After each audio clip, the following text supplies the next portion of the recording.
All right, Nathan, we are in the standby mode. 5 minutes until we launch. Are you ready for this?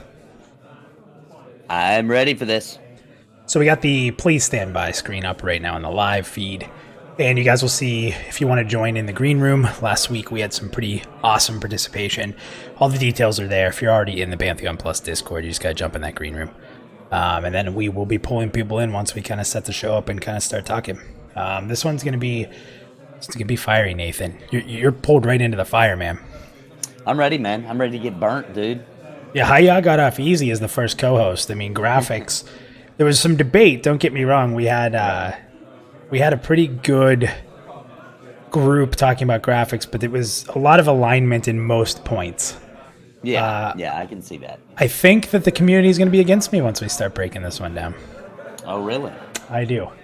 I think it should be pretty interesting. And I want to be clear for anyone who's coming in here early and just kind of seeing the standby stream. This is kind of like our prep time. I have no idea what Nathan is going to say. Nathan has not been prepped in any way, shape, or form. I don't know if he agrees with me on this topic. So it should be pretty interesting. You want me to throw away this script then? Nathan, we talked about that. So guys, yeah, if you don't have a drink, I probably recommend having a drink for this one. Yeah, Cyrillin's on a break. He's on a drinking break, so. Okay, so Nathan, we're responsible for drinking on his behalf. Okay, I'll double up for you. Okay, all right. Cerulean, we got you. Again, to everyone who's here early, obviously this is going to kick off right at 9 p.m. That's what we have it advertised on Reddit and Twitter and all that, which I guess I should tell Twitter we're going live right now. Let's go ahead and fire that out. We'll do the old retweet your own tweet move. There you go. Right? Maybe I can't even find my own tweet. There it is. All right, so retweet your own tweet. Retweet with comment. We are live. So again, if you guys haven't watched the first show, the roles are up on the screen there. Listen, this can be fiery. We fully expect anyone who comes on the air is going to have a pretty harsh or strong opinion. You're allowed to. Just be respectful. For those that don't know, we do have VR people watch our stuff. I can confirm that. So if you're respectful and you have a good point to make, who knows? You could change our lives. But if you come on and you act like a total asshole, then you might get banned from Pantheon, guys. Probably not. Not if you're paying. Probably not. Not if you're paying.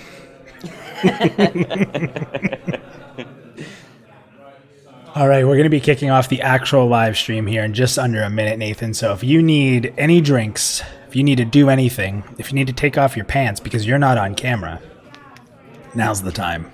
Last time you told me that, dude, I was on camera.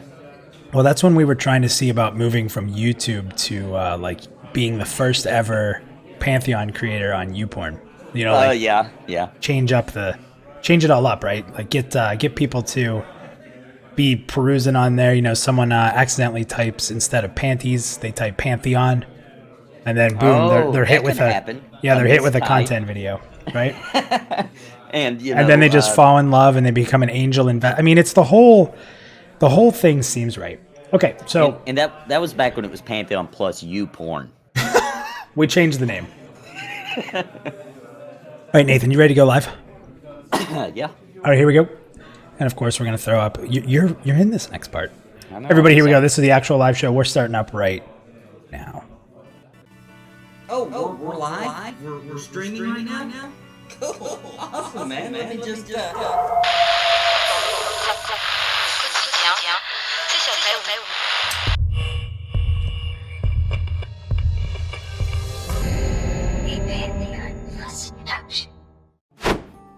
And here we go. Nathan, welcome to episode 2 of Pantheon Plus You. You don't count, though. I'm glad to be here. You're a co-host, so it's not plus you. It's me and you, and then it's plus them. Right. Okay, so let's do a little recap of last week.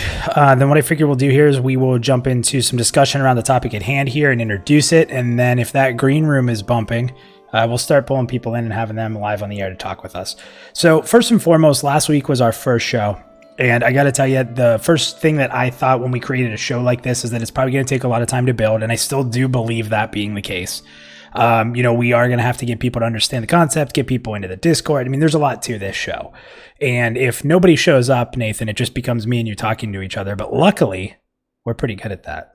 Yeah, we do that anyway. So. So last week, I just want to say again, a huge thank you to the community. Whether you watched it live or you watched it after the fact, our live show, we had over 115 people show up. That's pretty awesome. And Broken Blade just subscribed, so thank you for that. Welcome to Pantheon Plus. So the cool thing was we sat at about 40 to 50 people on the live show, almost the entire show. And obviously it was the first show, so I don't fully expect us to keep that. Hopefully over time we get there and we start building it, but we're new to this streaming live thing. This is a new concept with pulling people on. And for anybody who's a sports fan, it kind of works like sports radio. They take call-ins and you can talk to them about it and you give your opinion and you either get yelled at or you actually get your opinion out and told you're great. So those things will happen here. So last week's topic was graphics. If you haven't seen that and you do like the show format, you can go back and check that out. We do keep the on-demand versions up. And the other part of it is that you did see the warning there at the beginning. We fully intend on this being a for everybody show, but this is the internet. And Nathan, the internet is dangerous. Especially Reddit, guys. Stay careful. And we do invite them here. We do invite Reddit here. Yes, we love you. Okay, so last week's topic was graphics. So I will tell you that everybody was pretty even keel, a lot of similar opinions, but we still had it varying a bit. Now, if you guys look at the screen here, at the top, you'll see how to join the Discord if you haven't before, and that's where you can get into the green room. And if you're in the green room, we will pull you live on air and we'll give you a heads up. And then on the left side of the screen, you're going to see our meter for the night. So the first thing we're going to do is I'm going to set my meter, and then you guys can convince me otherwise. Maybe. We'll see. Pretty strongly opinionated. And that topic tonight is, what are your feelings on the monthly newsletter? And this is going to get pretty crazy. I have a feeling. So what we're going to do, Nathan, I'm going to go ahead and I'm going to lay out my opinion on the newsletter, okay, which I don't think is going to be popular. I'm going to hang on. Hang on. Let's get some clarification, okay? Yeah. Do you mean the newest newsletter? Do you mean newsletters in general? Good point. We are talking in general. Okay. So not just the last newsletters. If the most recent ones are what have painted the picture for you, sure. If you're really just upset about the last one or you really loved it, okay, fine. It's in general. We're talking about newsletters in general, what they've presented and what we want to see from them. Okay. So I'm going to go ahead and set my temperature gauge here. I am in blue here, and I'm going to go ahead and move this up and show you where I sit right now, and I'll explain. So the meter is going up. I'm right there in the middle. It meets expectations. So let me explain why these meet my expectations. I put a video out there earlier, and last week I did the same for the graphics one because we had a video that sort of brought the topic of graphics forward. And I thought it was a really good point for people to check that out to understand where my head was in that. So for this one, I posted our history of Pantheon communication video that I made it was a while ago, back in April. And it kind of highlighted all the newsletters from the beginning until April of this year. So if you watch that at all, this is probably not a surprise to you guys, but the reason I say that it meets my expectations is because I don't think the newsletters have ever been massively groundbreaking in the first place. So my expectations of a newsletter is pretty low. I expect to hear a couple details about some project they're working on, maybe some details about a creator and what he's going through, maybe a little bit of lore, the community piece, and then maybe something extra. So my expectations are very low for the newsletter, which is why it pretty much meets my expectations. So that's where I'm going to stand, and I'll talk more about that as we get people on the show and as we get more into communication here about it. So Nathan, I'm going to put you in charge of setting the viewer temperature gauge, and then it will change from there. So as people come on the show from the green room, we'll give them a chance to move that meter. So I don't know what you're going to say. This is your opportunity. You can feel however you want, and the mic is yours. Okay, so for me, the newsletter. Let me first just we'll set it, and then I'll explain. I would say, and I don't know how much flexibility you have with this meter, but I would say right above, not too far above, but just a little tiny bit above meets expectations, because it a little bit exceeds my expectations. Just a Okay, little bit. so you're actually ahead of me, you're saying? I am, and let me explain why. Okay. I agree with everything you just said, except for I actually do kind of expect the newsletter to have some meat, okay? I don't expect it to be every single piece of it to be so juicy that, I don't know what to do with myself, but I expect there to be some meat in each one, something to digest. And I think for the most part, we've had a couple that I was like, dang it, I gotta wait another month. But for the most part, there's usually at least one thing in that newsletter that I'm so excited about. I'm usually at work when it's released. Always, and always. I've got stuff I'm supposed to be doing, and I'm pretending like I'm in a conference call or something, and I'm ducked off, and I'm reading the newsletter. But I'm so excited all day thinking about like whatever that one thing I really enjoyed, and I can't wait to get home, get the mic fired up and make a video about it. So it does barely exceed my expectations, because I always have found something really cool in each one. So. Okay. So guys, that actually caught me off guard. I thought Nathan, I mean, we talk a lot, so maybe I should have known better. I thought you were going to be under me. And I think I'm going to make a bold prediction here. I think that red bar is right now the highest it's going to be all night. Now the viewers may prove me wrong, but I think they may be bringing that down, but maybe not. Maybe I haven't read the community the way I think. So let's go ahead. I'm going to read a couple things out of chat, and then we're going to jump to our first caller, and we'll pull them in. And anybody in chat, if you want to join in on the show, you just jump into the green room. It's the bottom voice channel on the left side of our Discord. And again, you can get to the Discord channel from clicking the link for Discord at the www.pantheon.plus. So, okay, let's read a couple things here. So first and foremost, we have Thorndeep is in here. So welcome in, Thorndeep. Let's see. So, and I'm gonna name butcher, so please understand that. So you can correct me, Nathan, if I read people's names wrong. I'm looking here at Kalem. Kalem? K-E-L-E-M. Kalem says, I'm thankful we even get a newsletter. Most companies don't give that much. Fair, right? That's true. That's a good point. That's a really good point. All right, my man PlusYou from Battle Axe Theater is in the chat, and he says, Pantheon newsletters are adequate. That's fair, too. I think that's kind of where I'm at, but maybe not quite. We have a couple people agreeing, and Jared Smith says, I enjoy the newsletters. You get to see the passion of the developers. That's a pretty interesting way of putting it. That's something I didn't think about. Yes, you do kind of see the passion of the developers at that point. And Nathan, at any time, jump right in. You can talk right over me too. Cerulean says, let's see, Pantheon newsletters are good enough for me, but I do think they are a little inadequate for people who might pay more attention to all the streams and all the other info VR throws out. Completely fair. And Micah does stuff, says, I would compare VR to SE too much, I think. It's interesting, Square Enix, just because it's what I know and they're very chatty, so my expectations are very high. Okay. I want to make a comment about what Micah just said. Yeah. So I definitely understand where he's coming from. I actually am a pretty large Square Enix fan, even current Square Enix. So anyway, I played a lot of 14. That's my wife's favorite MMO until Pantheon comes out. So I played a lot of it with her, and man, they are chatty. They find these really creative ways to give something away. Like when the Dark Knight was coming, right? Mm-hmm. He was told by Square Enix, don't tell them what the new class is at this press event. So he walks out and he doesn't say what it is, but he's wearing a Batman shirt, right? So it's like, the Dark Knight's coming, right? But he didn't say it. You see what I'm saying? Or he'll show a clip where you can see the laptop. That's kind of how, if I remember correctly, the Samurai was, you could see a file folder called Samurai, So these little tricky ways to do something he's not supposed to do. Yeah, and it's a lot of fun because you're like, is he tricking us? Or is he allowed, but he's just doing this to seem cool? Or is he really going to get in trouble when this is over?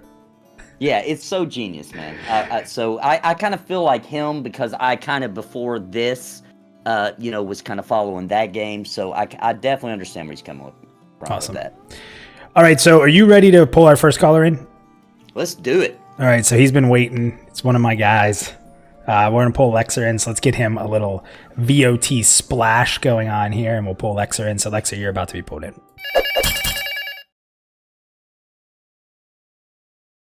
What is going on, Lexer? How are you? Whole lot of nothing going on, man. Well, Lexer, I know when you joined into the green room, you did announce that you're there with beer. You're not sharing, so I hope it's flowing at least. I never share it. So, Lexer, but I willingly take it. You've been in this game longer than most. Is that fair to say? I guess so. Okay, so you've been here since the newsletter almost started, right? Oh, yeah. I mean, the first newsletter, if I'm not mistaken, was November of 2015. And I don't think I'm mistaken because I have a document up in front of me that has that date. So I don't want to. Yeah, I don't want to sound like I remember all this stuff, and I actually knew that, but it would have sounded pretty cool. Like, how did he know that? So, Lexer, I'm going to give you the floor. So you saw where Nathan put the viewers. You're going to have some impact on that. Have at it, man. What do you think about these newsletters? Well, just say I try to get myself into like a more diplomatic mindset, but then I forget I'm not on the VOT show. Yeah, I was going to say there is no contract valid right now. Because a lot of people are going to hate me. Up until this recent newsletter, they have all been shit. And I don't mean that in terms of they're not giving away a lot of information because, well, some gave more than others. Some were absolutely worth it. But they were not crafted very well. Spelling errors, grammatical errors. The format was just not nice to look at. This last one that we got, honestly, it feels like a newsletter for the first time.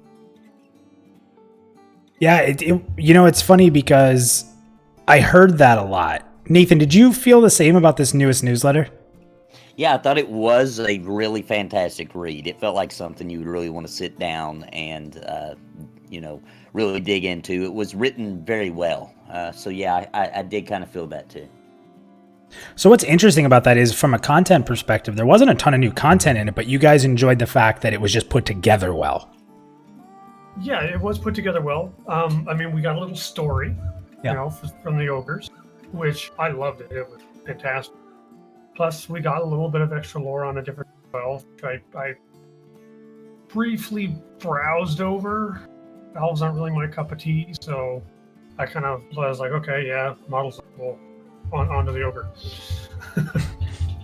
Yeah, and we did get, there was some frustration around that the picture that was shown for the acclamation abilities was pretty much the same that it's been since 2016, I think. So some people are a little frustrated. The picture was the same, but we sort of knew the acclamation pieces of it, but at the same time there was more depth. There was more depth. It was more organized than in the past, and it was them finally kind of confirming some things that were thought. I don't think it was groundbreaking, but I do think that it was put together well. I would say, yeah, the information was presented in a decent manner. I'm not a fan of the acclamation system. I never have been. Okay. Just because it feels more like Pokemon. Got to catch them all. Hey, what's wrong? Don't you dare come on this channel and disrupt Pokemon. I'm just kidding. We gave Chris Kane the transition slide for somehow going into the game you're working on, and we didn't even know where that was coming from.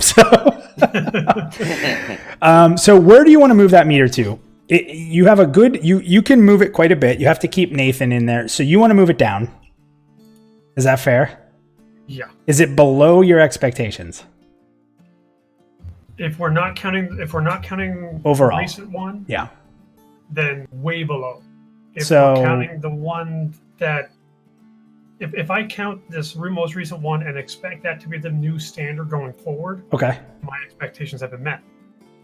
Okay, so how about we move you down to a little bit in between disappointed and meets expectations? Is that fair? We'll move down the viewers. That's kind of where we'll say it'll go because Nathan was higher. Yeah, I think that's fair on the grounds of hoping that the quality remains the same. Yeah. Okay. And I think, well, we'll see, right? We have one coming up next month. That's the one positive. All right, Lexer, thank you, sir. I'm going to go ahead and throw you back to the green room. You don't have to stay in there, but thanks for being our first one on tonight, and thanks for supporting us, and thank you for being open and honest with your opinion. I don't know if you saw this, but when I told you that your contract wasn't active in here, you do have a spy. The voice is determined. It says, hell, there ain't minus. So, Lexer, you're trapped. Lexer, run. all I can say is, that contract that was signed in blood for my soul, you assume I had a soul when I signed it. And that it was your blood. Could we confirm that it was your blood? Oh, you can, because it's black. All right, Lex, thanks for coming on, man. I appreciate it. Yep. Yeah, thanks, Lex. Anytime. See you. Okay, so we threw him back. So some good points there. One of the things I didn't expect to come up was the formatting of it. That was a good point, actually. That was not on my radar. Yeah, and also, I'm glad that you got the host with the most. On the show. And Yarn's in chat, so I'm waiting for that comment Well, back. no, I already, when I was on their show, that's who I picked. I picked him as well. Isn't that weird? Uh-oh. Yeah. Oh, wow. I did. Wow. So here we go. He, as far as we're concerned, he is the host with the most, guys. Now, while we were talking, Orin Gaming put out a really good comment I want to share. Then we'll jump back and pull somebody in. So Orin Gaming said, considering everything that is under the NDA right now and not throwing out too many spoilers, I think that the newsletters are pretty good. Do I want more? Of course. But I don't expect to get it at this stage of development. So I think that's a big point of the newsletters. What are your expectations? I mean, if your expectations are through the roof, you're not going to get it. You're just going to be mad. Yeah. If you're expecting to find out, groundbreaking things, of course they would probably rather show you those groundbreaking things in a stream or even a press event maybe coming up, that kind of thing, because that's going to build more hype and it's going to reach more of an audience, and it's going to demonstrate it better than them just telling you, like, it's so cool, we got this, and it works like that.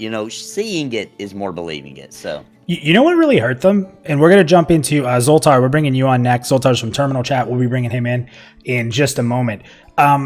What hurt them is that if you look at a majority of their newsletters, they are very similar to the last few we've seen in content. Yeah, I agree. But what hurt them is, I think, and Nathan, you would know better than me, but I think a ton of backer support came in during class reveals. Oh, definitely. Last summer was freaking ridiculous for the newsletter, man. And as a content creator, I'm sure you were enjoying the hell out of that. I mean, there was a ton to talk about as a content creator, right? So people were probably eating that up. They wanted to know more, and they wanted to dig into the details, and classes are super exciting. And they did that, and it's a double-edged sword, right? So, like, we could say they should have saved that. And as they're getting closer to alpha and beta, they start announcing that, and it's just like, whoa, this is so cool. And then it slides right into beta, and you have this really good build. But at the same time, it was a great strategy for raising funds. Yeah. And those funds helped fuel all the new hires and all the new positions and things like that. So in one sense, we wouldn't be as far as we are without these new people brought on, so it was great. But I think a lot of the viewers and chat, correct me if I'm wrong, but from the conversations I've had with a lot of the Pantheons out there, they thought because last summer was so good, they thought that this year maybe they would do races. Like, here's here's a model of each race, and here's the racial abilities. But we still have that, right? So that's kind of what's cool is, yes, we don't have it yet, but we'll never get the class reveals back. But we do have the new models we haven't seen. We do have the Bard, which we all believe is going to come out. So that will be announced. And that's going to be when the Bard newsletter hits. Yeah. People are going to lose their shit. Do you think I want to ask you something, okay? Yeah. This is only barely off topic, okay? So remember, I think it was the very last stream that we had, if I'm not mistaken, pretty sure, where there was, I think Basger maybe noticed it, at least the first of anybody I knew, where one of the drops said it was available for the Bard. Yeah, it was a couple ago. It wasn't the last one. I don't know. I think that was a little reveal, like a little, hey. Yeah, I'm not sure. That's a good point. And then it could also just be implement it into the game so in the future it could be there. I mean, some of it Right. might not even be right, so it's hard to say. Yeah, and I've seen that in MMOs. And Jared, in chat, Jared Smith just said, I looked back and there were actually pieces before that even. So Interesting. So they might have just programmed that in ahead of time. It may not even be itemized correctly. They just might have it there to be able to edit. Right. So Nathan, let's go ahead and we're going to jump back into our next caller. We're going to bring in Zoltar. Zoltar, if you're ready, here is your little splash. Zoltar is the host of the podcast that just started up, Terminal Chat. So Zoltar, here you go. We're bringing you in live. Welcome in, Zoltar. How are you, man? Hey, I'm doing really well. So what are your thoughts on the newsletter? I don't think I've ever talked to you about the newsletter. I mean, a little bit in the Pantheon Discord. And if you guys ever want to chat with Zoltar, you can find him in there as well as on his channel on YouTube. But what are your thoughts? In general, I'm a big fan of the newsletters, and I think in general they're important for keeping the fans. Since this is a crowd-funded game, I think the fans have a little bit of a right to understand, where the game is, how it's coming along, and a lot of my concern in terms of like where I want to see the game, how it's progressing is when it comes to like the character animations and spell effects and stuff like that. And recently we've seen a lot of that. Yeah, we've seen a little bit. I have some concerns. Like, I guess the way that I would express it is with Project Fairfield, they're holding a lot back supposedly. So we're just kind of seeing a little bit here and there. But if you think of it like an iceberg, we're seeing the part that's above water. But the question is, like, how much is that? 1%? Is it 10%? Is it That's a good 20%? Yeah. Right. So like we've seen a few animations, just a handful. We've seen some shaman and some cleric spell effects a month or two ago. But is that just like a tiny fraction of what they've done, or is it like half? And they haven't been very clear on, kind of letting us know. I guess we'll find out when Project Fairfield comes out.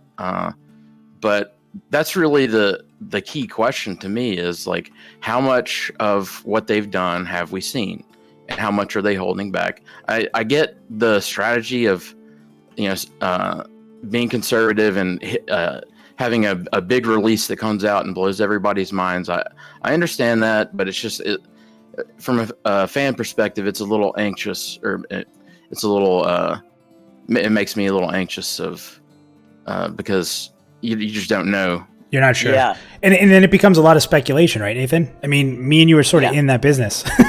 Yeah, we really are, and I like And the Zoltar too. iceberg.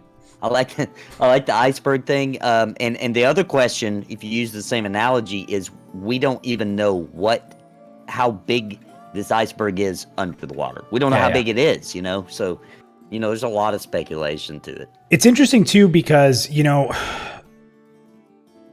how much do we want spoiled? I mean, Exactly. this is going to sound horrible, and I'm not trying to be like a spokesperson for VR and saying this. This is truly who I am. I don't want to see too much.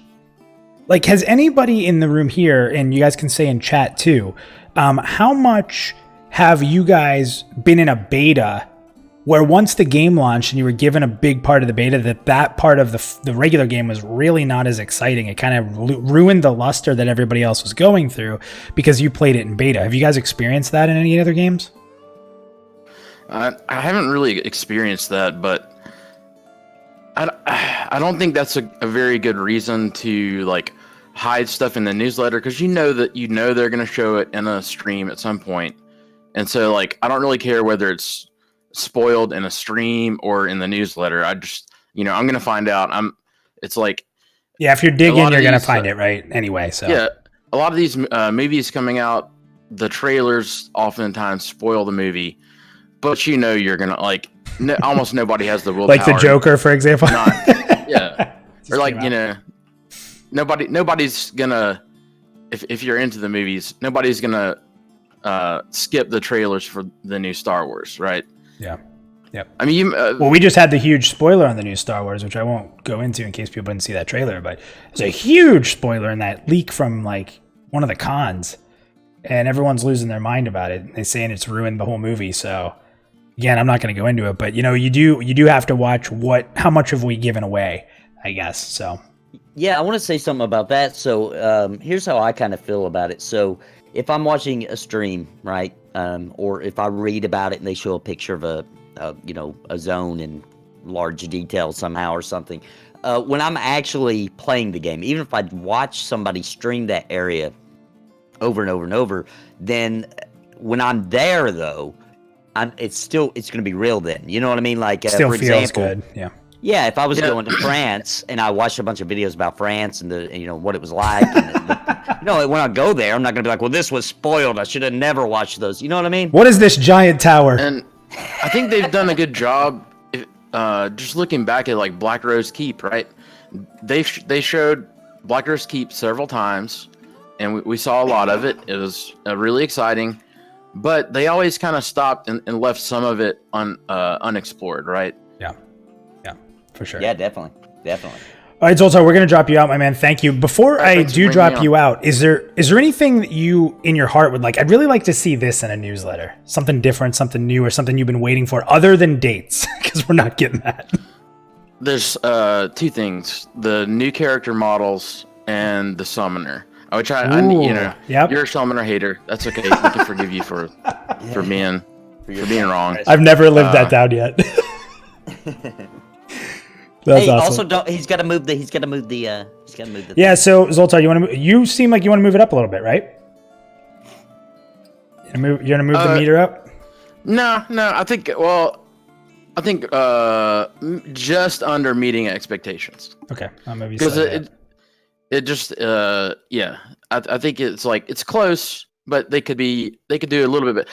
They could do a little bit better. What I'd like them to do is every month have at least one thing for one class, whether it's an animation or like a spell effect or a little info about a new skill or something. Just give us a taste, just highlight each newsletter, highlight one class, something about it. That's actually really, really good. I love it. Yeah, and another thing would be cool, kind of like that, is they could just show like one piece of gear. Yeah, right? I'd like to see a couple pieces of gear. Little stats. That'd be good stuff. Zoltar, awesome points, man. Yeah, thanks, man. Thank you, dude. You're awesome. Thanks for stopping in again. Yep, moving you back. Man, so I got to tell you something. Last week, nobody moved my meter. I'm pretty headstrong. I know. Everyone who debates with me, I have a pretty strong. I'm going to tell you something. Lexer, you and him just moved me up a little. I'm actually going to move up a tiny bit. All right. Because you guys have convinced me that maybe even me, I'm taking some things for granted. So what we're going to do next is, Shepto, you were in the green room for quite a bit. You have yourself muted and you have your headset turned off. Get ready to mute your live feed. We're going to pull you in. So here comes Shepto's coming in from the green room. What's going on, Shep? How are you? Uh-oh. I can't hear him. Yeah, sorry. Hey, how are you guys? There he is. There he is. What's going on, man? Welcome to the show. Oh, thanks, man. Yeah, not too bad. So what do you think? Oh, well, I mean, I look at it differently. I understand. I'm kind of like with you two. They're not going to blow me away really with much. I've played enough MMOs, but a lot. But I know that they're not. I say the videos, the streaming, people that play it are more to bring more people in. The newsletters are for us, right? Our hardcore people, the people that are going to read and dig into it and things like that. That's how I see the newsletters. Are they all great? No, I would never claim that. But there are some good ones. I know some people don't like the acclamation system, but they do delve into it more. And whether we like it or not, if it exists, it'll exist. There's not going to be a way around it. You can't just say, I really don't like having to go in the cold. Well, guess what? You're going in the cold. And I made a comment last stream. The acclamation system was more created to add immersion to the world, right? Mm-hmm. It's like if you're going into a cold area, that's what you should feel per your character in that way. But the newsletters are what I expect at this point in development. They kind of have a double-edged sword, right? The more information they give, the more we hold them responsible for that information. And the less they give, right, the more we want. So they're kind of, I consider the newsletter a balance. It's on a tightrope, right?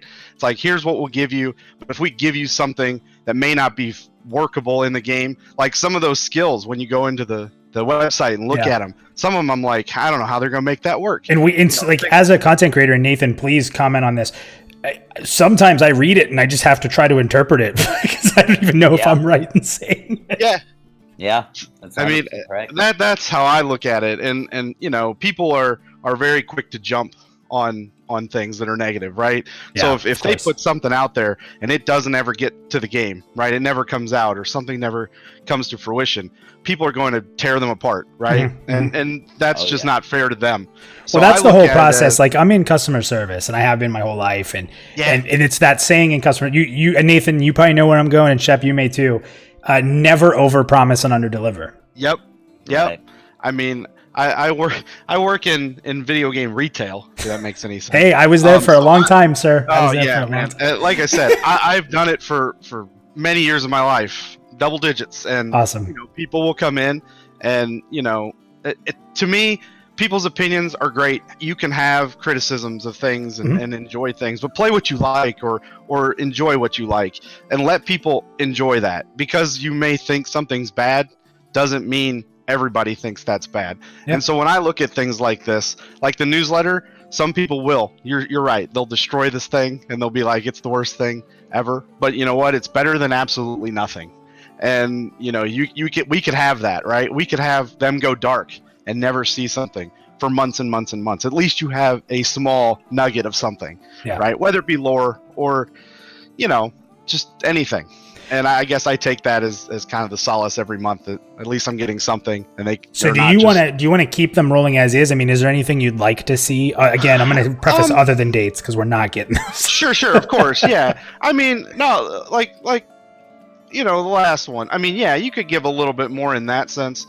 I think in general, you know, they don't need to stay the same. I'm hoping that they get, you know, formatting wise, they get a little better once they get the website one day updated, right? And they come out a little bit cleaner. Someday. Yeah, someday, right? In that. But I mean, overall, I think what they're giving you is probably more than any other company is going to give you until you get like betas and things like that. And back to your comment about betas, I am that way. Like sometimes you get into a beta and you're like, man, I kind of already did all this, right? And you're just like, the urge. But what these games bring that other games don't is the sense of community, right? You play the game. The fun is made with the people you do it with. So more than so much the environment you're in sometimes. Yeah. So that's what that would help, you know, get through that kind of like, oh, I've already done Black Rose Keep or whatever in the beta 1,000 times or whatever. And that'll help. People are different. You make new friends and new groups and stuff. So that's how I see it. But I would say I'm more with Nathan and you now because you moved it up. Do you want me to? So you get a chance here. Do you want to move it up? Yeah, I would. I mean, I would say it's probably around the meets expectations thing because I didn't go into it having high hopes of being like crazy, blow me away type of things. That's what those videos are going to be when they go to streamers and things. They will show, like Nathan said, they will show stuff that's going to be more impactful in those type of things. And you think Project Fairthale is just one city of how many cities, right? Yeah. You have this. And Project Fairthale is also not just like some small town. And I think we kind of saw a glimpse of that in the newsletter where they started to highlight. I think that was a super underrated newsletter. We had the newsletter that had a ton of details about different areas of Project Fairthale, and nobody talked about it. It seemed like it was just quiet, and that was huge to me. So I was different sections. Yeah, and I'm surprised that people didn't highlight that. By the way, Nathan, welcome back. We lost Nathan. I think Shep, your points were so good. He just said we're done, and he just left. So that was good enough. I was good enough. I don't know about that. I mean, it's not that. Well, great, before I let you go, Shep, because I do like a lot of the points you brought up, and we kind of talked about what you might want to see. You brought up a really good point about the people that are going to get very negative about the newsletter or be like really over the top about this and that. And here's what's really funny, and I'm not naming any names because I honestly don't have anybody in my head, and I'm not actually targeting anybody with this comment. So let me be very clear on that. But the same people that raised the holy hells from the ground and lost their minds and freaked out because it got delayed one day are the same people who trash on it. So are you so hyped for these newsletters that if it's delayed a day, your life is ruined, but then you hate them?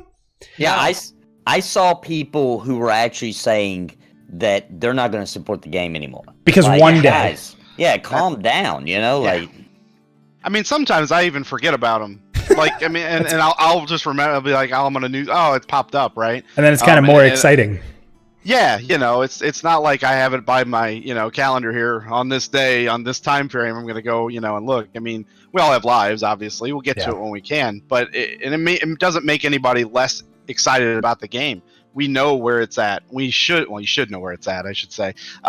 You know, and the iceberg is a good thing. Like, you know, I there's a huge iceberg under the water, right? Yeah. There's got to be more than what they show, and you know, that's the thing as a developer. I don't envy them in one bit to try to keep it under wraps and keep it to It's the not point the job I would want. I would not want that job. you know, where you're trying to keep interest, but you're also, you know, it is unprecedented that they let people in this early. It really is. And imagine, so like, think about it. If they do a video where they show a rogue ability and they're talking about alchemy, I'm going to be like super hyped, right?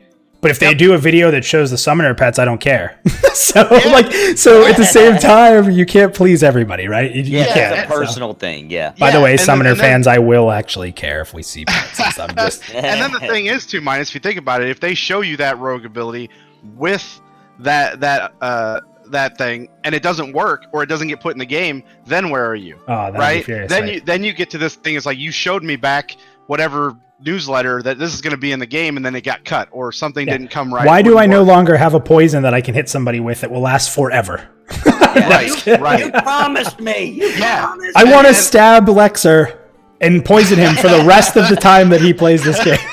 Yeah, I mean, and that's where I said is like I go into it with no expectations of any of those things being in the game to an extent. I understand some things will be, but you know, I was thinking of the shield ability for what was it, Warriors, I think, where they lock shields together. Yeah. I just think about that. How would that work? You're in a game with thousands of other people. Do you have to position yourself correctly? I can't wait to for lock that ability. shields.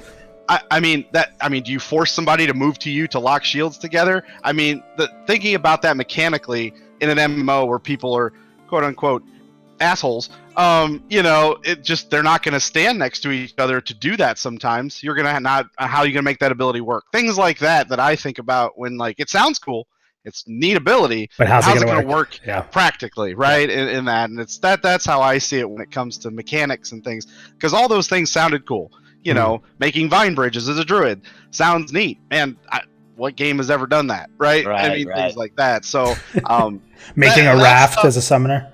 yeah. So, I mean, even those I somewhat Keep throwing sometimes those feel out. like they may have put their foot in their mouth a little bit if they don't work, right? And then Yeah. you have that struggle of like, well, you told me in this huge breakout that I'm going to have this awesome ability, and it's not here. What the Yeah. hell's going on, right? Right. So right. I look at the newsletter as more of a trickle effect that you can't give too much. You just got to give broader, you know, things, Yeah. taking bigger. I think it all comes down to just if your expectations are right, you're going to enjoy the newsletter, and if they're not, you're not. Yep, you're right. I mean, that's how I agree yeah. with both of you on that. That's how it should be. And then when you get closer, then you can start filling in those newsletters with heavier things if you want. Yeah. But I think the streamer program and the things that are coming will be more inducive of that type of telling, right? Yeah. The Right. lore would be great for newsletters, you know, because it's more of a readable thing. And it gets us hyped Maybe for what not the so much world's so. going to be like too. So. Yes, exactly. World Plus, we get development more building, Chris right? Kane videos, so he's There not you here go. raising hell tonight. But I saw that. I was like, you know, in that. all right, hey Shep, I'm going to drop you out, man. Awesome. Please come back. We're going to give you a splash screen here. I'm going to toss you down in the green room. We'll give you a splash screen because we haven't done that today. So Nathan, I don't know if you've seen these, but we got the good stuff. Yeah. Awesome contribution. Let's see it. Okay, so Nathan, I want to comment on a couple things said in chat, and then we are going to get to, let's see, Idiot EQ, you've been in there for a bit, so in a very short bit, once we cover some of the chat, we'll get back to you. And then we still do have Thorndeep in there that we want to pull in. Bronson has jumped in there, we'll get him on. And Micah was there, but he bailed. He's like, heck with these guys, I don't know what happened. So maybe Micah will be back, we'll see, and we'll get him on as well. So let's talk a little bit about chat. There was some good stuff here, and I didn't want to totally get rid of this, so I want to jump in to Thump Runts said the newsletters are great so far and have been nothing short of perfect. He said anyone who expects more at this phase of the game is pretty much asking too much or doesn't understand how development works or both. Sorry to sound so harsh. That's a really good point, Nathan. Yeah. There has been the gaming industry has done this to itself. So I don't have any sympathy for companies at all. But the gaming industry has blurred the lines on what alpha and beta truly are. Yeah. There, in Lexer, I know you probably rant to the high heavens about this, but alpha and beta originally were development stages that took a long time. And then when Steam took off, companies realized that they could make a lot of money by letting people into alpha and beta, and it became this early release alpha beta thing. And now games are doing it, but they're doing it as early release when it's more closer to finished, but still calling it alpha or beta. They're basically breaking the development cycle, the real development of a game, and they've confused, I think, a lot of gamers to what a true alpha and beta really are.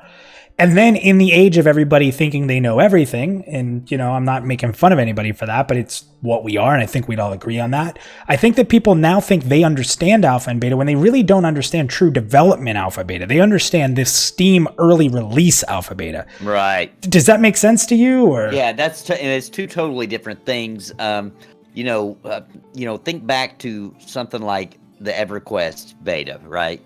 I don't know anything about the EverQuest Alpha. Maybe somebody out there does. I don't know anything. That was so mysterious. I actually don't know anything about it. But the beta, they sent out CDs, right? Handwritten, EQ beta on it, right?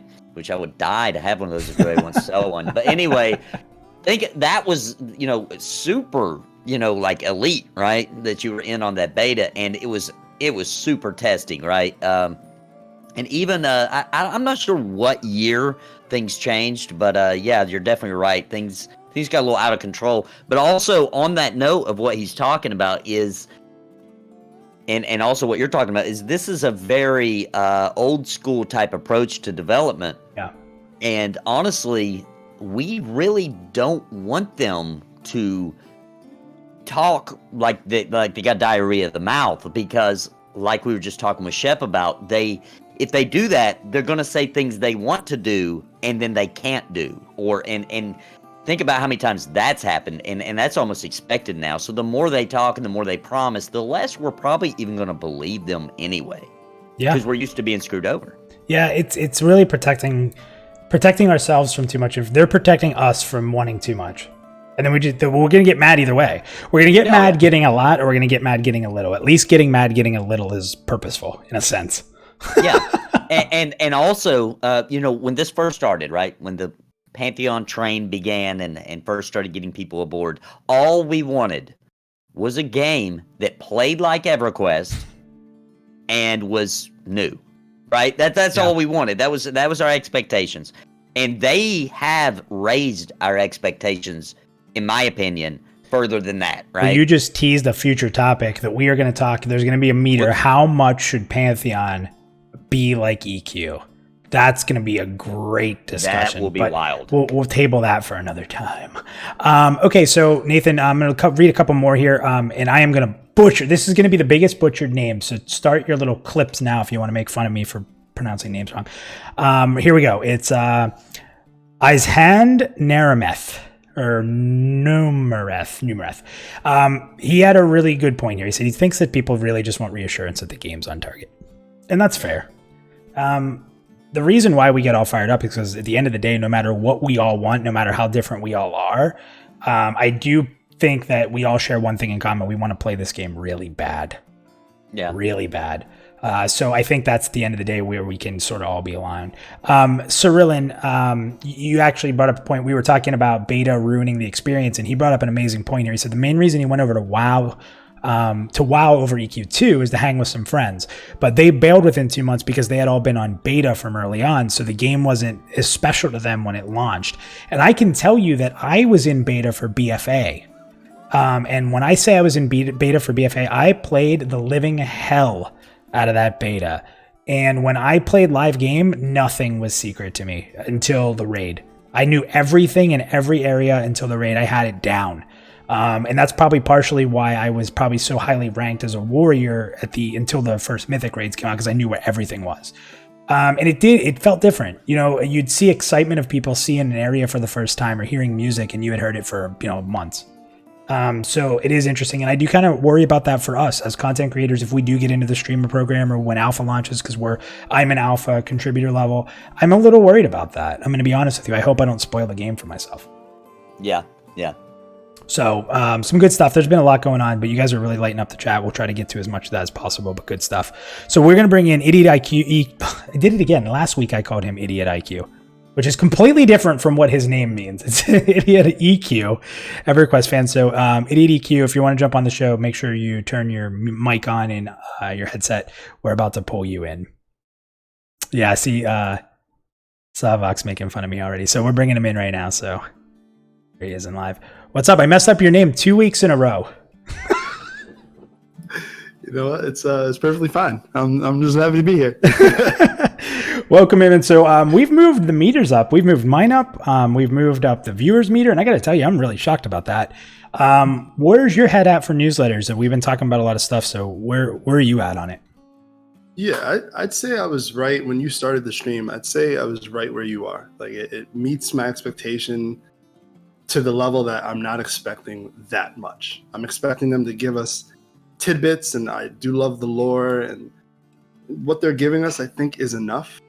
And then what you guys just spoke about for the last like 5 minutes or so, I was just like sitting here like I agree with everything you're saying, because if they give us too much, if they pile on the information, by the time we get into the game, we're going to be like, oh, I've envisioned this. Not only I've seen or heard of these things already, but we're going to have our own vision of what these things will be like, and it's not going to be like that. You know what's funny? Somebody brought up last week on a completely different topic about how it's like a book. I forget what it was in exact relation to, but it's like if you read, if you read a book, the movie's never as good as a book because your imagination has created so much. So that kind of ties right into what you're saying.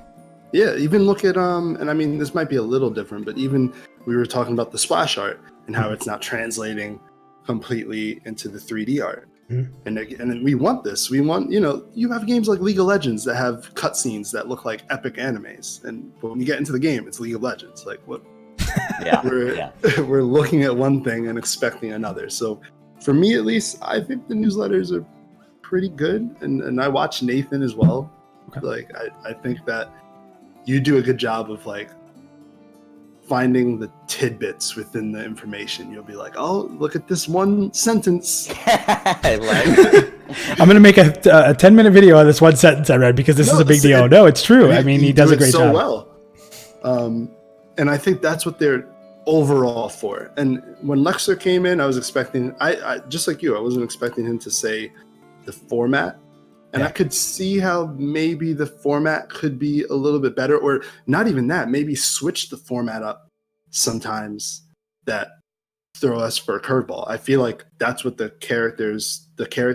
class reveal was. Yeah. It kind of threw this curveball and you were like, oh, yeah, we get this. I will say I agree with Lexer, though. This is a professional company, right? This is a big deal. People are investing money in. I do think, and I'll speak a little bit for Chris Kane, who's not here, and this is a big issue he has, is misspellings and simple grammatical issues.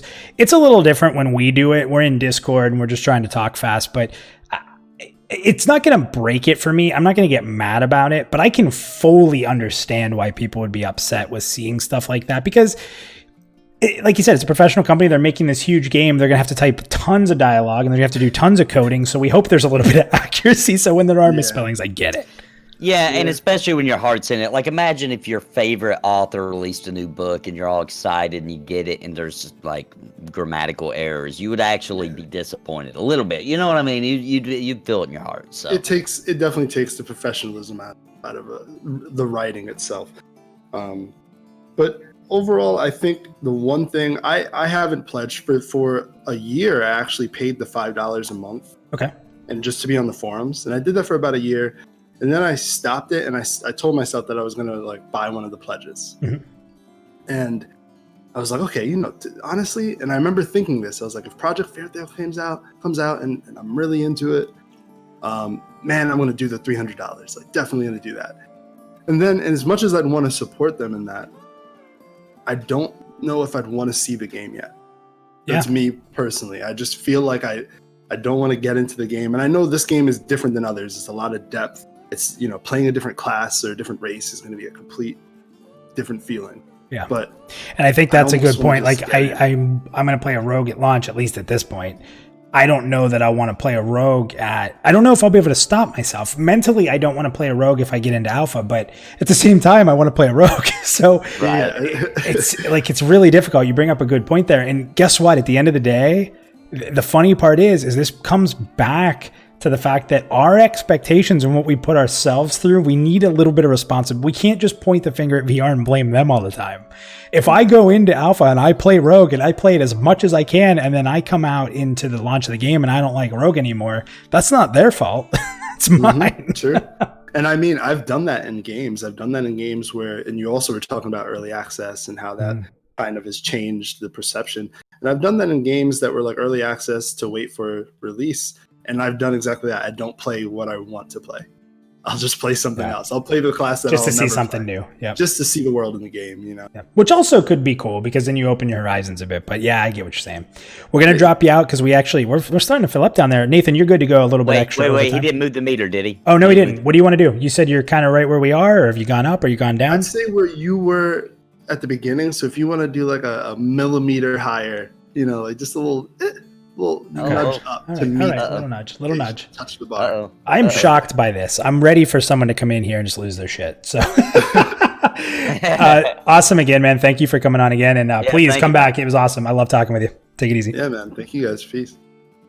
Man, I'm shocked. We have this. Can I be cheesy for a second? Yeah. Go ahead. Can I just say, like, I'm here. I'm really here. I left my WoW guild, and there's some of the guildies that actually might be watching this right now. I left my WoW guild. It was really hard, and it was because of that hashtag community matters. And this is pretty cool because I came into this thinking we were going to have to kick people off and throw up the WTF. Right. And even people who've been upset with it about it have been very responsibly critical, which has been pretty awesome. So I might have just jinxed us. And it's a huge piece of the puzzle, right, of what's actually going to make Pantheon ridiculously good is, man, this community. And you know what annoys me isn't the community, obviously. What annoys me is that every game claims that they have this fantastic community. Oh, our community's the best. I've been in a lot of communities for a lot of games. This is for real, like a real, like, brotherhood, sisterhood, you know, like a real family kind of tight-knit, just the nicest people I've ever met. And that's fantastic. That's what's going to make this game. That's what's going to keep us playing this game, is this community. Let's hope it stays. Definitely. I do want to give one thing here. So Gregory said in chat, the only thing I wanted to shoot in was, I said down in the green room, I feel like we would not be in this predicament if they released one class at a time. I completely agree. So when I made that video, I didn't realize that they had released a couple at a time, and they didn't even detail them in the newsletters. They just said it's up on the website. Yeah. If they would have taken those and gone one at a time introducing these classes as a newsletter feature, they could have saved so much content in the newsletter itself for later. And that you could do a newsletter that just had nothing but that class reveal in detail. So that is a hugely great point. But what did it do though? As we were talking about earlier, it drove in pledges. So, right. All right. So Nathan, I might have lost you. I don't know if you're still there, but no, I'm here. I'm here. Yeah. So we're gonna bring in Thorndeep. He's been waiting. Nathan, we're going a little overtime. We got a full room here. We want to bring everybody in that we can. So we're gonna bring in Thorndeep here. Thorndeep, welcome to the show, Thorn. Hey, thanks for having me. What's going on, man? What are your thoughts? I'm very happy about the newsletters, but I have to preface that I watched your video on the newsletter, and it struck me that I've been following this game for 2.5 years, and I realize in the Pantheon realm that's like nothing. So I'm sort of new to the this is the longest I've ever followed a game, but I'm new to the community, so I have a lot more patience than someone that's been probably following the game for 5 or 6 years. That's a good point, because I've only been doing it for about 9 months, so you've been doing it even longer than me. So maybe that's another reason why when people look at me and say, why are you not frustrated with this? Yeah, maybe the same thing you just said is I haven't been following as long as some people. Yeah. So I preface my opinion with that first. And even though I have pledged, I don't think Pantheon owes me anything. You know what I mean? So whatever they give me, I'm thrilled with. That's a super important point, because we talked about the difference between early release and these are pledges, we're calling it, right?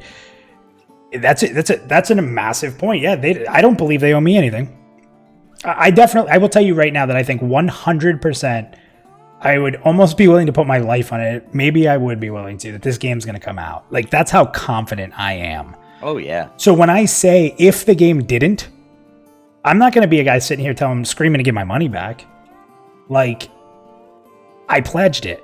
That's what a pledge is. It's a donation. And I might get a bunch of cool stuff for it, and that's cool. But even if there weren't all those pledges, I would have donated something. Maybe the specifics within that pledge tier is what made me pledge it. Getting into alpha made me go that route.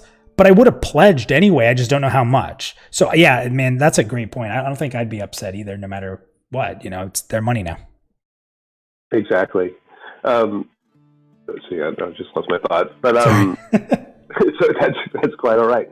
So also, I really feel for them, because just thinking back on the past 2 newsletters, like, I love I'm not a programmer. I have no idea what goes into it. But they talked about the detail of how they made the tree and all the work they put into it. I thought that was fascinating.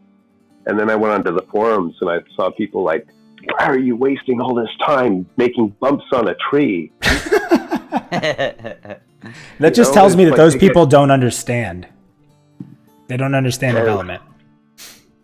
And then 2, the acclimation system. Like, for me personally, I'll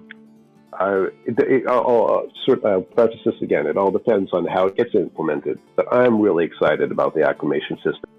But they reveal that, and you look at the forums, and people are trashing it like crazy. So they're in a tough spot. They reveal a little bit, and then there's all this pushback on anything they put out. So they, as others said, they've got to be really careful about how much they reveal and what they show us, because people are going to pick apart and, really pick at anything that gets thrown out there. Yeah. Yeah, I agree. Was there anything you'd want to see added, taken away from what they're doing now, or are you pretty good with them just sticking where they're at? Well, I would, at least in terms of what I'm really looking for, learning more about, is the crafting and the harvesting system. Okay. We have seen very little about that yet, but I have. And we've been teased that that's coming, right? Right. Right. Exactly. So hopefully we'll see some more about that. Yeah. And then it'll give more people things for people to rip on. Thorn, you want to move this meter up, or do you want to move it down? Personally, I'd move it way up. But way up. Okay. Well, we have to balance it. I'm going to move it up a bit for you then. Move it up a bit. Thorn, thanks again, man. It's awesome talking with you, and we'll be talking more about some other stuff too. So thanks for jumping in here, man. I appreciate it. Thanks for waiting. Yeah, thanks, Cyrillian. No problem. Thanks for having me on. Hey, real quick, I wanted to say, so during that conversation there with Cyrillian, which was really awesome, by the way, I really liked his perspective. Orin Gaming said that we invested in a dream, and that's so true. That's exactly, and I'll take it a step further. We didn't just invest in a dream. We invested in Brad McQuaid's dream. Mm-hmm. All right. That's what we invested in. We trusted what we know of him and his games and what we know of what he's tried to do. Right. And said, you know what, this is his best opportunity to do this, because he doesn't have to worry about the issues that he's ran into, the walls he's hit, with big publishers and things like that. So we invested in his dream. And if it happens, and I'm with you, I literally would put my life on the line that this game is coming out. Mm-hmm. So, but when it does happen, our reward is that we got to say for the rest of our lives we helped support this, and that we were there. You can argue the beginning, but we were there, to support them to make it happen. That's special, man. Yep.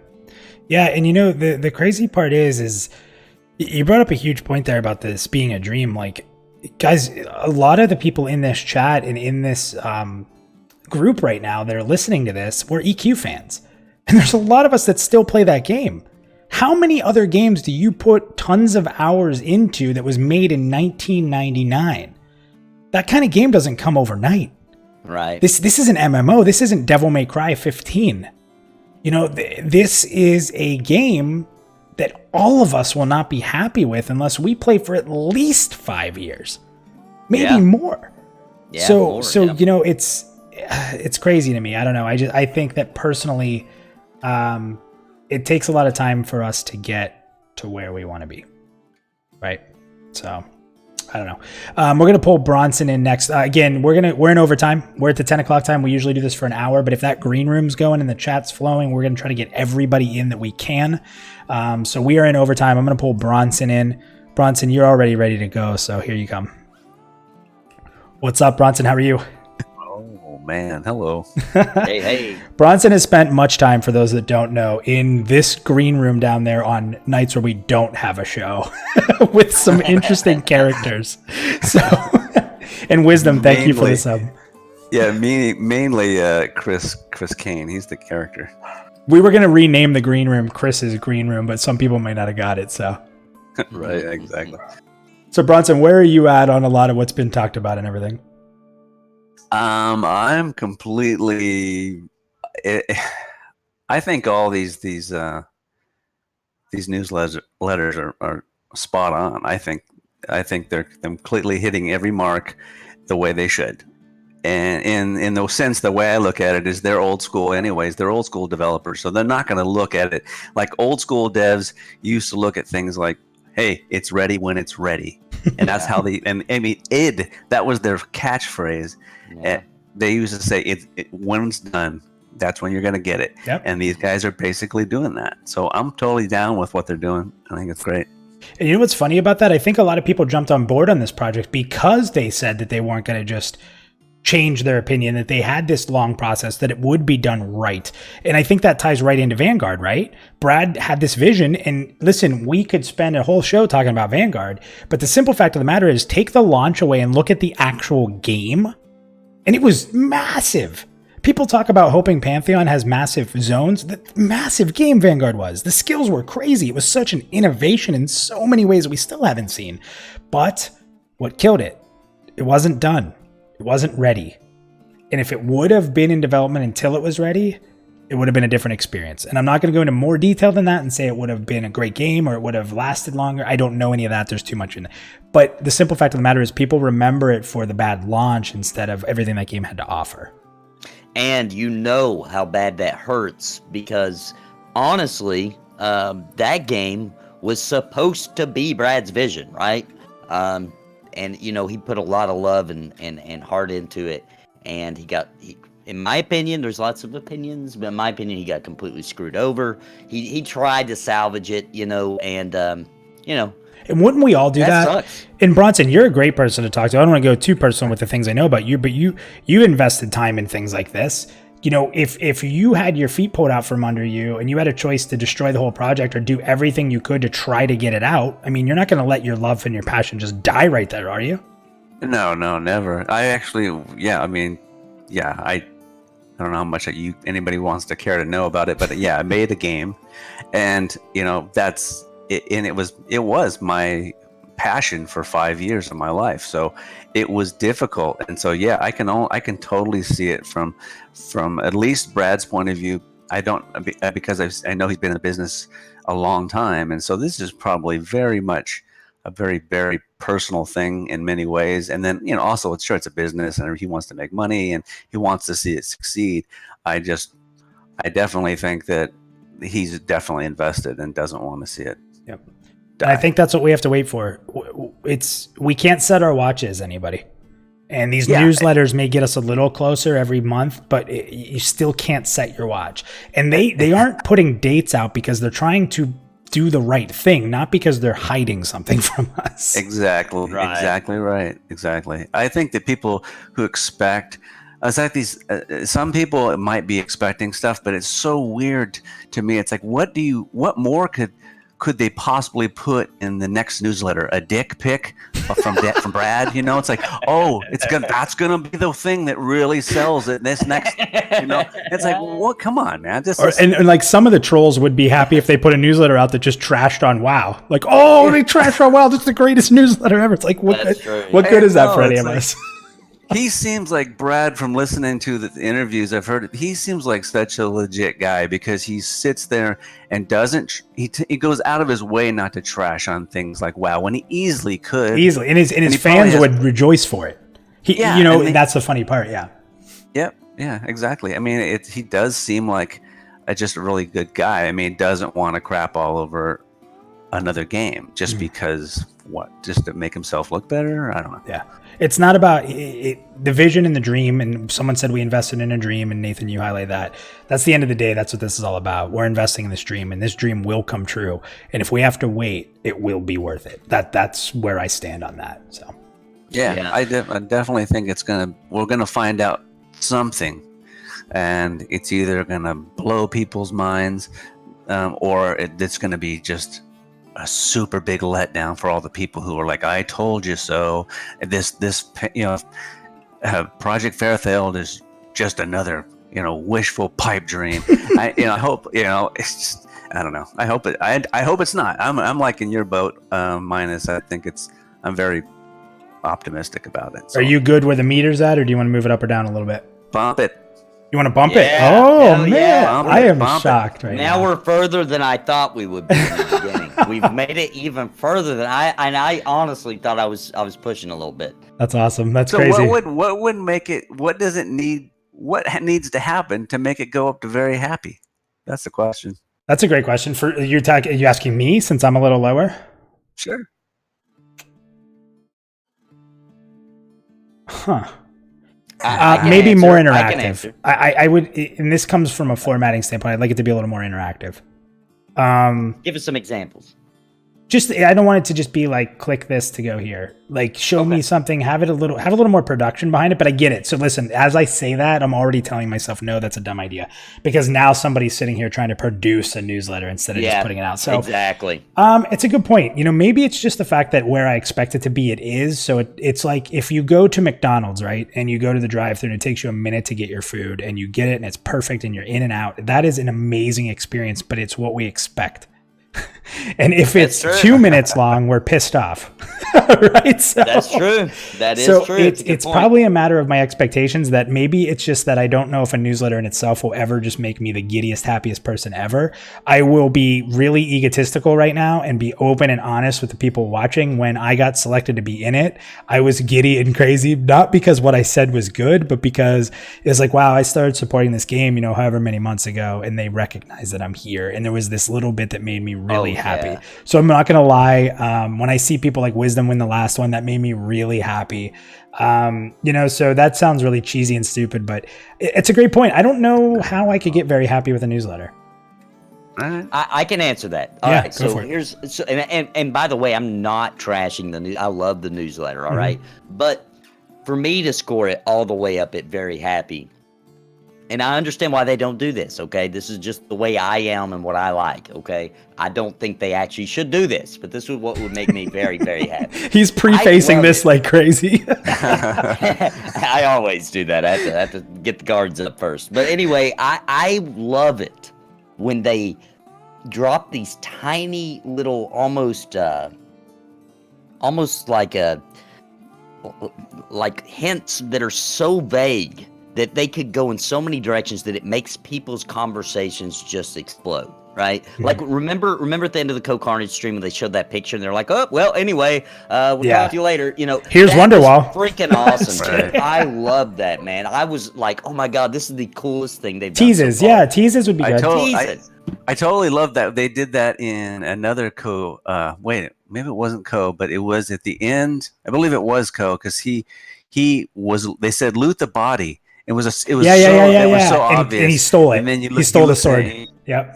Well, he took that and he looks at it, and it said it was barred. It was for a bard, and they wanted him to find it and show it, but he didn't catch it. But somebody here on one of the people on the forums loot that guy. Yeah, it was like a mini boss. It was a little mini boss. Yeah. Yep. Awesome, Bronson. You are the man. Thank you for coming in again, man. I'm gonna drop you down. Thank you guys for having me. Yeah, thank you, man. All right, so like I said, we are in overtime right now. We have 2 more people I'm going to bring in that have been there for a while. We have Micah, who we're bringing in next. So Micah, if you are ready, we're about to bring you in. So watch your mic and your headphones. And then Oron, we're going to finish with you. You jumped in, you joined into the Discord here in the middle of it. I know you've been waiting in there, so we want to bring you in. So that'll be the last 2 people we bring in, and then we'll wrap up the show, Nathan. But let's go ahead. We're going to bring Micah in right now. He's still muted. I'm a little nervous, but here we go. Oh, he's good. He's good. Micah. He's muted. I'm here. Can you hear me? I can hear you. Yes, we can hear you. Don't forget to mute the live feed because there'll be a bit of a delay.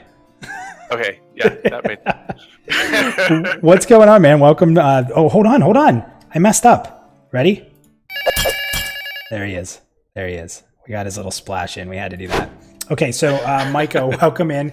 Micah, I've been on a tear. I have not mispronounced your name in quite some time. I think maybe at the I know. You need to so you can get more drunk. Yeah, that was the rule. When I first met Micah, I called him Mika, and I did that obsessively for a very long time because then I started to think to myself, one of them is wrong and I can't remember which one. So I'd always pick the wrong one. So Micah, first of all, thank you for joining the show. And where's your head at here for these newsletters? For 2 things, since you've joined in a little later, what are your feelings on the newsletter personally, but what are your feelings on the community tonight talking about it? I'm actually really surprised at how positive people are being about it. Yeah. Honestly, because the information is very scarce. But like I said in the chat, I'm also coming from a Final Fantasy background where they're incredibly chatty about everything. Yeah. So where do you rank them? I mean, are you on board with what people are saying? Like, so right now the meter is near that, above, in between meets expectations and very happy. You know, where are you at? Especially as someone who's kind of just jumped into the content creation scene for it. You know, it probably, the more information that we get for the 3 of us, we would say gives us more to talk about, create, and have enjoyment in that creation process. So it's a little harder right now. So where are you compared to where everybody is? Well, I do like the fact that they don't give a whole lot of information because, like, when we were alpha testing and beta testing Final Fantasy 14, original 14, right? Original 14, and also especially with re-release, we were getting so much information, and then it just never happened in the game, and they never said anything ever again about a lot of this stuff, and that was really frustrating. So, I mean, holding back a little bit, I can completely understand with a lot of this. So the big problem, or not really problem, but the criticism I would have with the newsletters is actually going Back, I think Lexer may have said something about it, but it's formatting for me with this too. Like accuracy of formatting or overall formatting? Or well, like overall formatting. Okay. Because, I mean, I know this is an old school game, but they're really taking an old school approach to community like communication as well. And it's just like, I'm you know, coming from, I'm like, it's 2019. How come you're not talking to us directly? You know, I think this would be a lot better formatted in a kind of a live letter sort of thing where they actually talk. Oh, like sitting at a table, sort of like some of them that we see out there. They're kind of talking to the community and answering questions. Like Ask Me Anything style. Maybe not on Reddit, but Twitch, Twitter, or YouTube, something. Yeah. Yeah, especially since it's such a community-based game. You think they would want to be more like friendly and more like out there and more like I don't know the wording I probably have is a little off for that. No. I mean, you're making a huge point. If anyone's listening to this from VR, I mean, you just hit an awesome idea for them. You know, to be able to do a panel, sit down, and take a YouTube chat, take a Twitch chat, and just kind of answer and ask me anything, and they can pick and choose. If they don't have an exciting answer for something, they just skip over it. You know, if they can't answer it. And also they could just be like, oh, well, that's still in development, or we just can't talk about that right now. I mean, that's a perfectly legitimate and then just end it with that teaser, right? Right, Nathan? Just end it with that teaser. Yeah, tiny, you know, just so cryptic that we don't even know what you meant, right? That's what I like. Or like a scar, but it's a little dark and it might not be a scar. Like, I'm not sure, is that a scar? Yeah, and everybody argues even if it is a scar, you know, that's the kind of stuff I like. It just gets everybody's juices flowing. It gets everybody energized and pumped again, you know? Yeah. Yeah, and it's like, and honestly, when the newsletter comes out, I kind of skim it more for information I'm interested in rather than in-depth read it.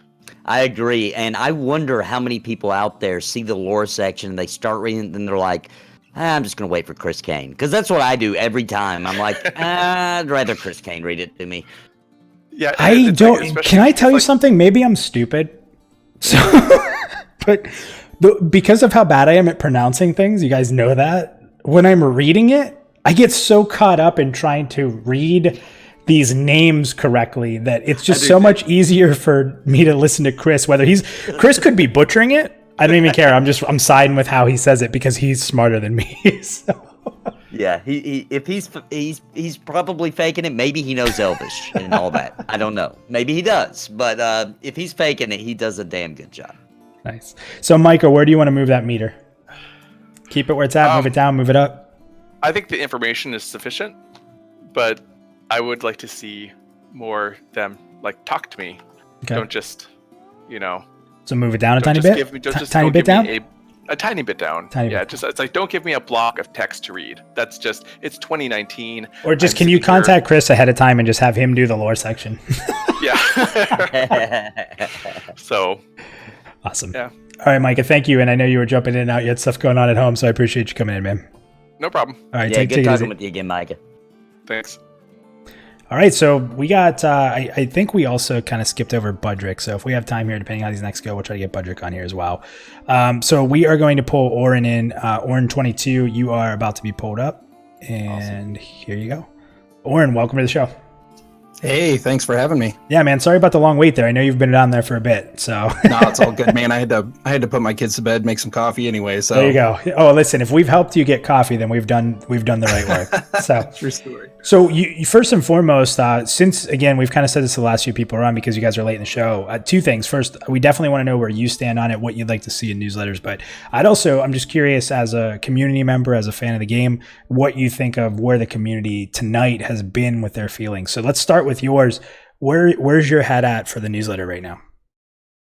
So I get really excited for it. I really like it. I just listening to Micah and some of the other people too. It's I went to school to be a creative writing teacher, and so some of the grammatical issues, some of it's a little, I don't know, but the content of it, I really like it. And I think I said it earlier in chat too, it's kind of about expectations. And my expectation is that you're going to communicate with me and you're going to let me know that you're working on things, because I've seen other games in development, right, where suddenly it just goes dark.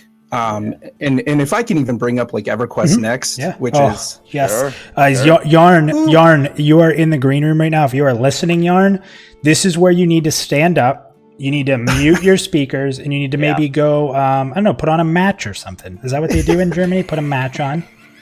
When I wave my hands like this at the screen, you're safe to come back because we will no longer be talking about EQ Next. So I've cleared you. Orin, you are good to go. You are good to go. Yeah, so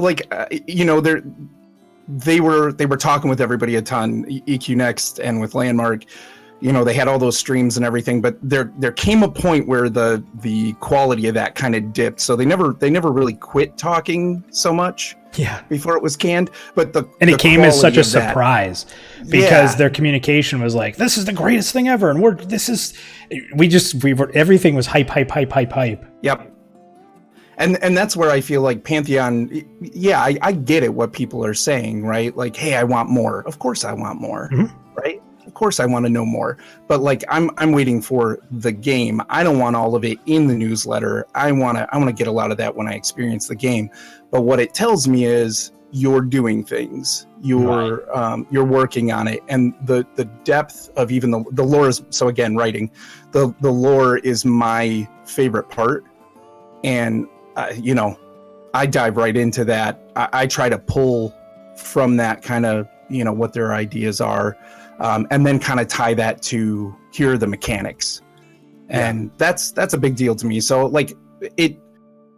it meets my expectations. I wouldn't say I'm super, I'm way high on that meter or anything. I'm just, it meets me where I feel like it should be. Okay. So kind of where everybody's at right now, or a little lower?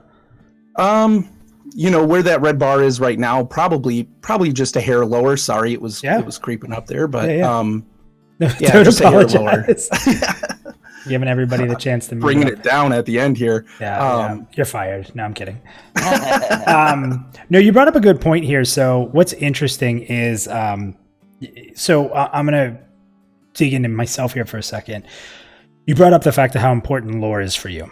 Now, I played WoW for 14 years. So it's funny because I will tell people I don't care much about lore, but I think I'm lying to myself because I own the Chronicles of Warcraft books. I've, played the old games, and I had tears in my eyes in BFA when Jaina, found her dad.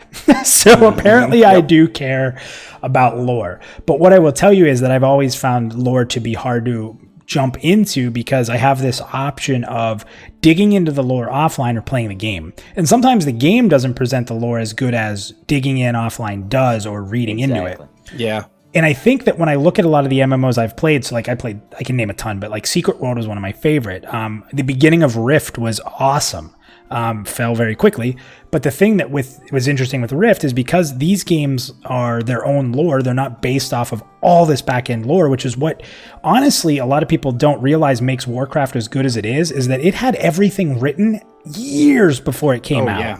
Yeah, it was one of the big appeals, right? For people, like they built up this Warcraft community already. Yeah, so when you look, story, a ton of people say Wrath of the Lich King was the best expansion, or BC, right? Those are the two that most people will say. Wrath of the Lich King could have sucked. It had Arthas. Right. Yeah. That's all it needed. Yep. That's all it needed. That was the storyline we were waiting to see come to a head. Anybody, we were getting to live that out. I wasn't playing it. But you know what I mean? That's what people were doing. And so here's where I go with this. So these other MMOs that I've enjoyed, I got into the first raid in Rift, and I didn't care. It was like a hedge mage, and I was killing these people that I don't know why I was there. It wasn't epic. It didn't feel like, oh, I killed this person. And it's because I didn't dig into the lore. I didn't read the offline stuff because I was interested in playing the game. And the thing is with this, which interesting to me is you brought up how the lore in the newsletters for you is very important. And I would tell you that if you asked me 9 months ago if I cared about the lore, I'd say no. And then I'd have the same fear I did with Rift, that they're not going to be able to build the lore. But so the interesting part is because I have all this time, and because that is a main focus of the newsletter, and because of my relationship with Chris and watching his videos, I'm learning more about this game than I knew about Rift already, and it's not even close to coming out. And I know more about this game than Rift, more than this in this game about the lore than I did in Secret World. And I played those games for a long period of time, and I know more about this world already, and that's big. I think that's really important for when the game comes out, that it's going to be more exciting. Yeah. And like you said, I mean, WoW had that foundation, right? And I think that's what they're doing with this. Like, this isn't going to be your exclamation over some NPC's head kind of game where you're reading that wall of text. They've said that, like, they're not just handing this all to you within the game. You got to go out and explore. You got to see it. So I think in this way, in giving some lore on some of these major characters in the newsletter ahead of time, right? They're laying that foundation. Like, this is the kind of world. These are the people. These are the major characters that are part of this story and that we're building this game around. Yeah. That's a big deal. So in reading that, right? Like, I what was it? Who's the elf? What was her name? Greyborn. Yeah. Oh, well, yeah. That, I love that. Like, that was such a good piece. And to me, you guys were talking earlier too about like how Nathan takes these little things and just dives right in. Like, that's how I read these things too. I listen and I read for the implications. There's so much in these newsletters if you dig in. That.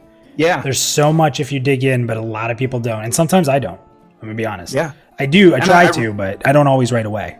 Right. And I read that stuff and I go, man, I can't wait to see the places that they're talking about within the game world. You know what I mean? Like, I want to get to Fairthale. I want to go to the city. I want to go see, the temples and things like, you know what I mean? Like, I want to go see that stuff. And that's what gets me hyped. is relating these stories to what I expect to see in the game world. Yeah, and I think that that's the interesting thing about the lore is that like some of these games that most of us probably enjoy, right? Most of us are nerds like the D&D, the maybe Elder Scrolls, is having to dig back into backstory, and it's not necessary, right? Mm-hmm. There'll probably be enough lore with the perception system, yada yada yada, in the game alone to suffice. But right now, we're kind of digging in on it from a perspective to where when we play the game, it's going to enhance the game. We're gonna It's see not something, necessary. and seeing it It's is going to gonna enhance be a it. big deal. Yeah. Yep. And we're going to kind of know a little backstory and be like, oh, wait a minute, that I know. I remember that. Right. Right. Chris pronounced that name wrong. No, I'm kidding.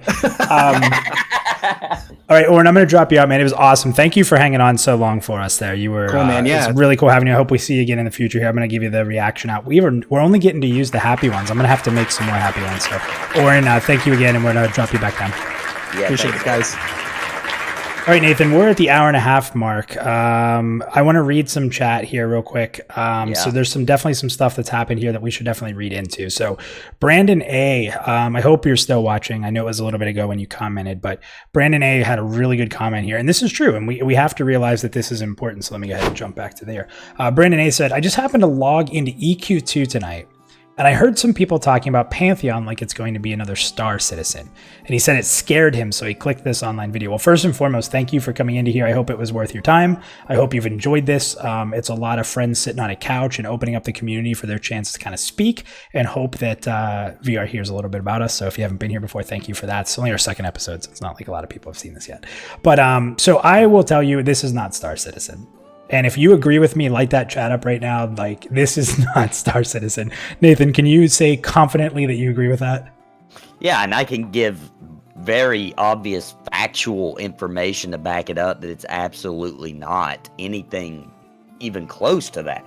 That's a totally different beast. What they're doing with Star Citizen is they're charging people exorbitant amounts of money, okay, for items in a...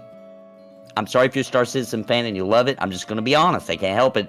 In a shitty demo, right? And the demo just, they're like, oh, now guess what? Now you can fucking walk. Like, come on, guys. Like, it's so crappy. And then people have a lot of money invested in this. And I know there's large packages, that you can get for Pantheon. Here we go. Here's the M rating. We're talking about large packages now with Nathan Napalm. Well, they did. Hey, I didn't bring up Brad's dick pic, right? So, I'm just following up. But you could argue that they had those the pledge packages, but like, it's not the same though. They're not giving you these. They're not giving you like here's a mount that you can run around this 40 meter by 40 meter plane in and show off to the other people running around in that. You know what I mean? Like bragging rights. They're not selling bragging rights. And they're not really selling anything. Well, they're selling a dream. Like we said earlier, that's what they're selling. And that's way different, Yeah, that's very important. I do want to hit here too. Justin is in chat. He had a couple different lines here, so I'm going to read through what he said. So he's a little disappointed because he was looking forward to Pantheon, really looking forward to it. About 2 years ago, he's reading the forums every single day looking for new info, realized it wasn't coming out anytime soon. So I will give you some positive negatives there. Obviously, a long time ago working on it, you wanted more, but you sort of set your expectations. So going into the next thing, he said he let his hype levels die down, and now 2 years later, it doesn't seem any closer, or leaps and bounds in development. Still seems about 2 to 3 years out, which I agree. We're probably at least 2 years out. I am with you there. And then Jared Smith jumped in and said, I was so young when I played EQ. I didn't know anything about it. And now that I'm older, I'm definitely interested in lore more. So just a couple different things there. But Justin, I mean, that's a true point. That's what we were talking about. There's some people who jumped in this game a long time ago. And it is a run. That's a long time. I mean, look at the Voices of Terminus guys and how long they've been doing this. How much more can they talk about? When a newsletter doesn't have much, they've really talked about almost everything, and they have to kind of rehash and update. But you know what? We love this stuff. So that's why we keep doing it, We're going to complain that we're having fun making content, talking about a game and a dream that we all want, right? So, yeah, we're the ones living the dream, because think about this. It wasn't that long ago that you were probably like us, getting on Google or whatever and looking, hoping and praying that you would find that anybody was even making a game like this. Yeah. And we waited so long for somebody to do it. And not only did we get somebody making a game like this that we want, it just so happens to be freaking Brad McQuaid, right? Like, so we're living the dream right now, guys. And we should enjoy these moments because the game's not out yet. And of course, we want to get to launch. But this is a special time, too. We're building the community now. We're doing that together. When we say we're not talking me and Nathan. No, I mean we. This show doesn't exist without the community. Like, literally, if nobody shows up, me and Nathan are trying to talk to each other for a half hour about the same topic we've talked about before with our perspectives, which we sort of already know, and then we're going to move on. That's why this show is your show. And I keep saying be heard. You don't have to be super positive either. There's people that we're gonna get these moments. Let me show you this reaction because I haven't got to do this yet. Can I show it real quick, Nathan? We're gonna get this moment. That's gonna happen, right? So I'm gonna have to hit that and cut somebody off, I'm sure, at some point, right? So, and we're gonna have more of those. So we're gonna have those moments. We haven't had them yet, but those people. It might be me if we always drink and I'm on this show enough. It could be me. Well, if you keep talking about everyone's large packages, I mean, who knows where we're gonna be. So we are at the hour and a half mark. There are some people we didn't get to. Budrick, I'm sorry. We wanted to get to you, but I don't want this to go on forever. We do have to cut it off. People do have a life and they got to get back to it. And we have had a phenomenal group of people hanging out. We've had over 115 people show up tonight again. You guys are so awesome. And we've had about 30 plus people on almost the whole night. So it's just been, this is absolutely phenomenal. This show went completely different than I expected. The fact that the viewers are higher in their happiness with the newsletters than me is incredible. And sure, maybe we didn't get a bunch of the people that are really upset about it and they don't like me, so they didn't want to come here, or they don't like our content. So wait, more power to you. If you don't like our content, you're also welcome here. You can speak your mind. So in the future, hopefully we see that. And we kind of teased it. I guess we're going to do it next week. Next week, how much should Pantheon be like EQ? That should be a really good discussion. That'll be good. Hey, and I would just like to point out that I was freaking dead on, baby. Look at that. Look at that meter. Is that not exactly what I said at the beginning? We're going to have to science it. We're going to have to go back to the beginning and make sure that is. Yeah. Do like a phase it over on top of that one and measure it. But I'm pretty sure that's pretty close. Yeah. And guys, please, whether it's in the Discord, we do have our Discord open up for everybody. The comments are going to open up in this video after it's done. You can reach me on Twitter. You can go to Reddit, which is a very fun place to be. But please share your feedback. I know a lot of you guys have been really cool tonight and sharing some good feedback, but give us some criticism too. What do you want to see change about this show? I'm going to be doing this. I'm going to put the last race video out next week, which is Dwarf. And then this is going to be the Pantheon Plus main show that's going to just basically be weekly. So, at the same time, like I said, please let us know what you'd like to see more of, and bring your opinions if they're negative. This is your time to be heard. You do not have to agree with me to get pulled into this show.